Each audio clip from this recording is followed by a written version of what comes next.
እኔ ቆንጆ አይደለም ከእኔ በላይ ቆንጆ ከኋላ ነው። እኔ ቆንጆ አይደለም ነው።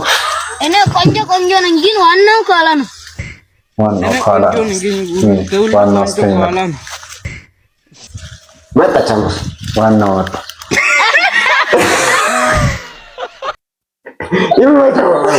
ቆንጆ ነው እንዴ? ይሄ እኮ ምን ሆነ ነው? በጣም ቆንጆ ማለት በባህላቸው እኮ ያራ ቆንጆ ናቸው። ሁለት ውበት ደግሞ ለተመልካቹ እኔ ቆንጆ አይደለም ግን ቆንጆ ከኋላ ነው። እንትናቸው ደስ ይላል። አገባባቸው ተከትለዋል። የቆንጆ ከኋላ አለ። ሐመሮች ናቸው። እንደዛ ነገር ሐመር ሙርሲ ምናምን ሳውዝ አካባቢ ያሉት ልጆች ሐመር ናቸው። እና ይሄ ትሬንድ እዚህ እንዲጀመር በራቁት ማየት ነው። ኧረ በስመ አብ ለኛ ሳይሆን ቦርጫ ያለው ህዝብ እንዴት ሊሆን ይችላል ማሰብ እና ትሬንዱን ተቀላቀሉ።